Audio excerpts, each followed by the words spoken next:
कैसे हैं आप सब। उम्मीद करता हूँ आप सब बहुत अच्छे होंगे।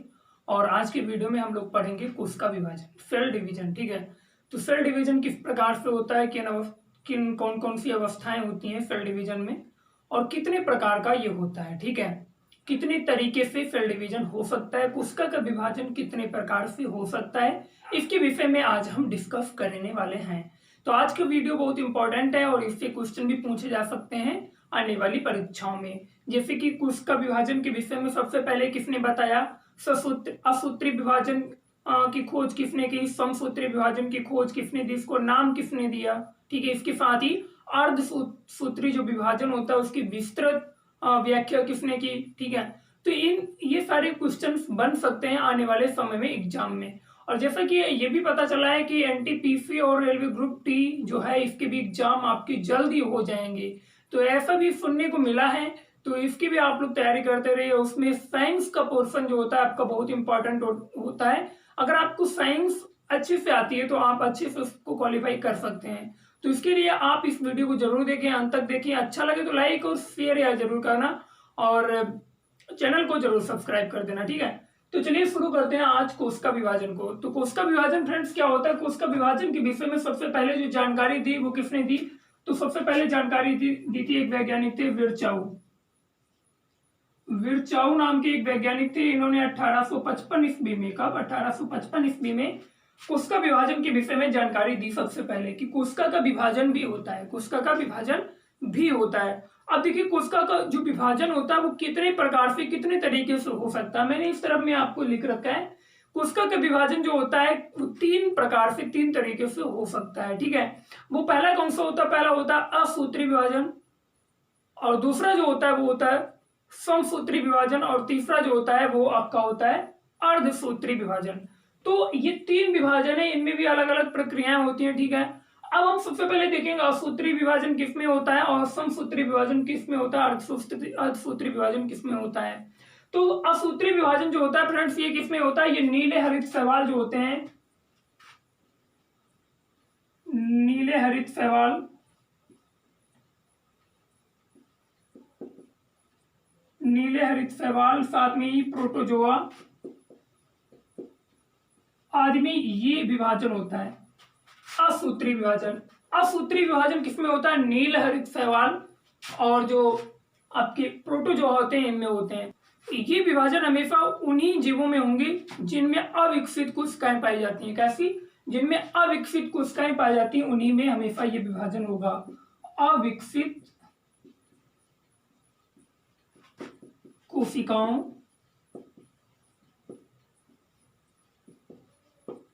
वाले जीवों में ही होंगी, अविकसित कोशिकाओं वाले जीवों में हमेशा असूत्री विभाजन। ठीक है, किसमें होगा, हमेशा असूत्री विभाजन अविकसित कोशिकाओं वाले जीवों में होते हैं, जैसे कि नीले हरित शैवाल और प्रोटोजोआ इत्यादि, इनमें असूत्री विभाजन होता है। ठीक है, इसको इंग्लिश में बोलते हैं एमिटोसिस बोलते हैं। इंग्लिश में क्या बोलते हैं, इंग्लिश में इसको बोलते हैं एमिटोसिस। ठीक है, इंग्लिश में। समसूत्री विभाजन दूसरा जो तरीका होता है उसका विभाजन का होता है वो होता है समसूत्री विभाजन। समसूत्री विभाजन क्या होता है, इसको माइटोसिस बोलते हैं, इंग्लिश में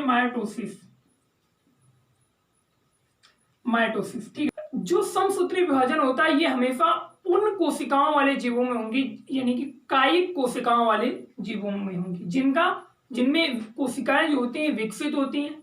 इसके साथ ही उनका एक बॉडी स्ट्रक्चर होता है। ठीक है, उन्हीं जीवों में हमेशा समसूत्री विभाजन किन जीवों में होगा, जिनका बॉडी स्ट्रक्चर विकसित है, यानी कि कोशिकाएं विकसित होती हैं। ठीक है, समसूत्री विभाजन 5 अवस्थाओं में होता है। कितनी अवस्थाओं में, 5 अवस्थाओं में मैंने लिख रखा है। जैसा कि पहली जो अवस्था है वो होता है इंटरफेज जो अवस्था होती है, पहली अवस्था होती है, दूसरी होती है प्रोफेज, तीसरी होती है मेटाफेज, और चौथी होती है एनाफेज, और अंतिम अवस्था होती है टेलोफेज। अब देखिए प्रथम अवस्था में क्या होता है, कोशिका का विभाजन जो होता है, कोशिका है, ठीक है, एक कोशिका है और उसका विभाजन होना है, तो इसमें 5 अवस्थाओं में होगा। यानी कि पहले ये हो सकता है अपने आप को तैयार करे, उसके बाद में इसमें कुछ और परिवर्तन आएंगे, फिर और परिवर्तन आएंगे, फिर कोशिका का विभाजन हो जाएगा। तो इंटरफेज जो अवस्था होती है फ्रेंड, इंटरफेज अवस्था, इंटरफेज अवस्था में क्या करती है कोशिका, अपने आप को विभाजन के लिए तैयार करती है। जब कोशिका अपने आप को विभाजन के लिए, अलग करने के लिए तैयार होती है तो उस अवस्था को क्या कहा जाता है, इंटरफेज अवस्था कहा जाता है। ठीक है, इंटरफेज अवस्था किसे कहते हैं, जब कोशिका अपने आप को कोशिका विभाजन के लिए तैयार करती है, तो यही अवस्था इंटरफेज कहलाती है। प्रोफेज जो है ये दूसरी अवस्था है और इसमें क्या करता है, ये कोशिका विभाजन की प्रथम अवस्था है। ध्यान रखिएगा, इंटरफेज जो है ये कोशिका विभाजन की प्रथम अवस्था नहीं है। इसमें क्या करती है, कोशिका अपने आप को तैयार करती है। बट अगर प्रश्न पूछा जाता है कोशिका विभाजन की प्रथम अवस्था कौन सी है, तो प्रोफेज हो जाएगी। कौन सी, प्रोफेज, ये प्रथम अवस्था है। अब ये कैसी प्रथम अवस्था है, क्योंकि इंटरफेज में कोशिका तैयार कर रही है अपने आप को, यानी कि विभाजन अभी नहीं हुआ। अब प्रोफेज में विभाजन हो जाता है और यहां पर क्या होता है, यहां पर केंद्रक जो होता है, यहां पर जो होता है केंद्रक विलुप्त हो जाता है, केंद्रक गायब हो जाता है, या सॉरी विलुप्त हो जाता है। ठीक है, विलुप्त हो जाता है, केंद्रक यहां पर विलुप्त हो जाता है। अब जो तीसरी अवस्था है मेटाफेज, मेटाफेज अवस्था में क्या होता है फ्रेंड्स, मेटाफेज जो होती है यहाँ पर जो गुणसूत्र होते हैं वो कोशिका के जो इक्वेटोरियल प्लेट होती है, इक्वेटोरियल प्लेट, ठीक है, भूमध्य प्लेट, सॉरी मध्य प्लेट जो होती है इक्वेटोरियल प्लेट, तो वहां पर गुणसूत्र वहां पर पहुंच जाते हैं। गुणसूत्र इक्वेटोरियल प्लेट यानी कि मध्य रेखा, मध्य रेखा पर पहुंचते हैं। ठीक है, मेटाफेज अवस्था में गुणसूत्र इक्वेटोरियल प्लेट मध्य रेखा पर पहुंचते हैं। और जो चौथी अवस्था है एनाफेज, एनाफेज जो अवस्था होती है ये सबसे छोटी अवस्था है, ये 2 से 3 मिनट की अवस्था होती है, 2 से 3 मिनट में होने वाली ये अवस्था होती है। और ये जो 5 अवस्थाएं हैं समसूत्री विभाजन की, इनमें सबसे छोटी अवस्था जो है एनाफेज अवस्था ही होती है। इसमें जो होता है, इसमें जो क्रोमेटिड होते हैं, क्रोमेटिड इसमें जो होते हैं क्रोमेटिड, ये यू वी या एल आकार ले लेते हैं, या तो फिर यू आकार में बदल जाएंगे, या तो फिर वी आकार ले लेंगे, या फिर एल आकार ले लेंगे। ये 3 आकारों में क्रोमेटिड बदल जाते हैं किस अवस्था में, एनाफेज अवस्था में। और ये अब तक की सबसे छोटी अवस्था होती है। 5वां जो अवस्था है वो है टेलोफेज। टेलोफेज फ्रेंड्स जो है ये अंतिम अवस्था है। कैसी, अंतिम अवस्था है। तो प्रश्न यहाँ से कौन कौन से पूछे जा सकते हैं ये भी हम आपको भी बताएंगे। ये अंतिम अवस्था है। कैसी, अंतिम अवस्था है। समसूत्री विभाजन की प्रथम अवस्था अगर प्रश्न पूछा जाएगा तो आप प्रोफेज टिक करेंगे, अगर अंतिम अवस्था पूछी जाएंगी तो आप कौन सा टेलोफेज क्लिक करेंगे। ठीक है, आंसर आपका यहाँ से कई सारे क्वेश्चंस बन सकते हैं। समसूत्री विभाजन कितनी अवस्थाओं में संपन्न होता है, ये तो 5 अवस्थाओं में संपन्न होता है। और सबसे पहला प्रश्न तो बनेगा आपकी कोशिका विभाजन के विषय में सबसे पहले किसने जानकारी दी, तो सबसे पहले जानकारी किसने दी, विरचाओ ने 1855 ईस्वी में। अब यहां से कुछ और ऑब्जेक्टिव्स बन सकते हैं, जैसे कि ये जो समसूत्री विभाजन होता है इसमें कोशिका जो होती है, एक कोशिका, जब एक कोशिका का विभाजन होता है तो उससे कई जो संतति कोशिकाएं बनती हैं, 2 या 3 कोशिका का विभाजन हुआ, इससे जो 2 और कोशिकाएं बनेंगी, 2 और कोशिकाएं बनेंगी। ठीक है, जितने गुणसूत्र इस कोशिका में थे, इस कोशिका में मान लीजिए 46 गुणसूत्र थे, तो 46 इनमें भी पाए जाएंगे। ठीक है, 46 इनमें भी पाए जाएंगे। और ये जो कोशिका विभाजन होता है, समसूत्री कोशिका विभाजन, इससे जो होता है ये इसे एक नए संतति का, नए कोशिका का जन्म होता है। ठीक है, नई कोशिका बनती है एक तरीके से। तो इससे क्या होता है, जो हमारे घाव या चोट लग जाती है कभी कभार, तो उनको भरने, घाव या चोट भरने में भी ये विभाजन हमारी मदद करता है। तो ये जो समसूत्री विभाजन होता है, ये एक तरीके से जब नई कोशिकाओं का निर्माण होगा तो वो जो जीव होगा जिसमें नई कोशिका विभाजन चल रहा है, जिसमें समसूत्री कोशिका विभाजन चल रहा होता है, तो उस जीव में जब एक कोशिका से 2 और कोशिकाएं बनेंगी तो जाहिर सी बात है उसके शरीर में, उस जीव के शरीर में वृद्धि होगी।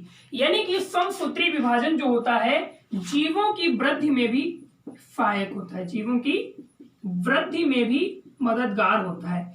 समसूत्री विभाजन के कारण ही प्रत्येक जीव में वृद्धि होती है, ठीक है, यानी कि नई कोशिकाएं बनेंगी। तो जाहिर सी बात अब समझ लीजिएगा कि उस जीव की बॉडी में थोड़ा वृद्धि हो रही है, ठीक है। तो इस प्रकार से आप समझ सकते हैं कि समसूत्री विभाजन कितना इंपॉर्टेंट होता है प्रत्येक जीव के लिए, और ये उन्हीं जीवों में होता है जिनका एक बॉडी स्ट्रक्चर होता है या फिर जिनमें कई कोशिकाएं पाई जाती हैं, ठीक है। तो जीवों की वृद्धि में सहायक, साथ ही साथ घाव या चोट भरने में सहायक होते हैं, ठीक है।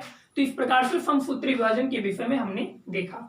अब हम लोग देखेंगे अर्धसूत्री विभाजन। अर्धसूत्री विभाजन क्या होता है, इसके विषय में सबसे पहले जानकारी किसने दी और इसके साथ ही इसका विस्तृत अध्ययन किसने किया, इन सब के विषय में हम लोग देखेंगे। तो अभी तक अगर आपने हमारे चैनल को नहीं सब्सक्राइब किया है तो सब्सक्राइब कीजिए, वीडियो नहीं लाइक किया तो वीडियो लाइक कीजिए, और जितने भी व्यू आते हैं उतने ही हमें लाइक भी चाहिए वीडियो पर, ठीक है। तो उम्मीद करता हूं आप सब जो भी वीडियो देखते हैं तो लाइक जरूर करना है। तो ये जो अर्धसूत्री कोशिका विभाजन होता है, ठीक है, अर्धसूत्री विभाजन, ठीक है, ये जो अर्धसूत्री विभाजन होता है इसके विषय में सबसे पहले इसको न्यून कोशिका विभाजन भी कहा जाता है, न्यूनतम कोशिका विभाजन भी कहा जाता है, ठीक है। और अर्धसूत्री कोशिका विभाजन के विषय में सबसे पहले जो हमें जानकारी दी वो किसने दी, तो सबसे पहले हमें जानकारी दी फार्मर तथा मोरे ने। किसने दी, फार्मर तथा मोरे ने दी सबसे पहले जानकारी, और ये जानकारी कब दी, 1905 ईस्वी में ये जानकारी हमें फार्मर तथा मोरे के द्वारा दी गई कि अर्धसूत्री कोशिका विभाजन भी होता है। अब इसके विषय में थोड़ा और जानते हैं, इसको नाम भी किसने दिया, इन्हीं ने इसको नाम दिया मियोसिस,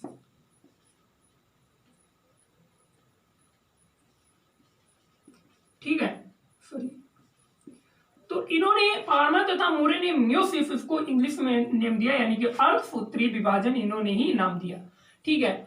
फार्मर तथा मोरे ने सबसे पहले अर्धसूत्री विभाजन के विषय में हमें जानकारी दी। उसके बाद में अगर यहां पर पूछा जाता है खोज किसने की, खोज किसने की, इन्होंने ये नाम दिया, और खोज अगर इसकी पूछी जाती है खोज किसने की, खोज की थी वीजमैन ने, वीजमैन ने, ठीक है, वीजमैन ने खोज की, और इसको नाम किसने दे दिया, फार्मर तथा मोरे ने। इसके बाद अगर प्रश्न पूछा जाता है कि अर्धसूत्री विभाजन का सबसे पहले विस्तृत व्याख्या किसने की, विस्तृत रूप में इसका अध्ययन किसने किया, तो इसका विस्तृत अध्ययन किसने किया फ्रेंड्स, विस्तृत अध्ययन किया स्ट्रासबर्गर ने। स्ट्रासबर्गर जो एक वैज्ञानिक थे, स्ट्रासबर्गर ने 1888 ईस्वी में ही, 1888 ईस्वी में ही इन्होंने इसका विस्तृत अध्ययन किया था, ठीक है, विस्तृत जानकारी इसके विषय में जुटाई थी। लेकिन उससे पहले फार्मर तथा मोरे ने इसको नाम अर्धसूत्री विभाजन बाद को दिया। डेट इसकी याद रखना, कंफ्यूज है अगर तो आप नीचे कमेंट बॉक्स में बता सकते हैं। इसके साथ ही जो हमारा व्हाट्सएप ग्रुप है उससे भी आप जुड़ सकते हैं। कोई भी अगर आपको प्रॉब्लम हो रही है इस वीडियो से संबंधित तो आप वो कमेंट बॉक्स में भी पूछ सकते हैं, ठीक है। तो अर्धसूत्री विभाजन ये जो होता है ये केवल जनन अंगों में ही होता है। किसमें, ये केवल जननांगों में ही होता है, जननांगों में ही केवल होता है। तो अर्धसूत्री विभाजन कहाँ होता है, सिर्फ जननांगों में होता है, और इसको नाम किसने दिया, फार्मर तथा मोरे ने। खोज वीजमैन के द्वारा की गई। विस्तृत अध्ययन किसके द्वारा किया गया, तो स्ट्रासबर्गर के द्वारा किया गया। तो आज का जो वीडियो था वो था कोशिका विभाजन पर, ठीक है। तो कोशिका विभाजन मुख्यतः 3 तरीके से हो सकता है, असूत्री विभाजन, उसके बाद में समसूत्री, तीसरा जो है अर्धसूत्री विभाजन, ठीक है। सबसे पहले जानकारी किसने दी कोशिका विभाजन के विषय में, यानी कि कोशिका विभाजन भी होता है, ये किसने बताया, तो ये बताया था आपके विर्चाउ सर ने, ठीक है। तो विर्चाउ ने सबसे पहले इसके विषय में जानकारी दी। कोशिका का अध्ययन कई बार परीक्षा में पूछा जा चुका है, तो उम्मीद करता हूं आप लोगों को पता होगा। अगर नहीं पता है तो उसके लिए मैं आपको यहां पर बता रहा हूं। कोशिका का अध्ययन क्या कहलाता है, साइटोलॉजी कहलाता है। साइटोलॉजी जो होता है ये कोशिका का अध्ययन कहलाता है, ठीक है। कोशिका के अध्ययन को क्या कहते हैं, साइटोलॉजी के अंतर्गत कोशिका का अध्ययन किया जाता है। ठीक है, तो मिलेंगे नेक्स्ट वीडियो में, तब तक के लिए बने रहिए वंचल ऑनलाइन गुरु के साथ। वीडियो अच्छा लगा हो तो लाइक जरूर करना, शेयर करना, साथ ही चैनल को अभी तक अगर नहीं सब्सक्राइब किया सब्सक्राइब कीजिए और बेल आइकन को प्रेस कर दीजिए, जिससे कि जो भी वीडियो इधर से अपलोड किया जाए वो सबसे पहले पहुंचे आपके पास और आप उसे देख सके। ठीक है, तो मिलेंगे नेक्स्ट वीडियो में, तब तक के लिए दीजिए इजाजत, नमस्कार।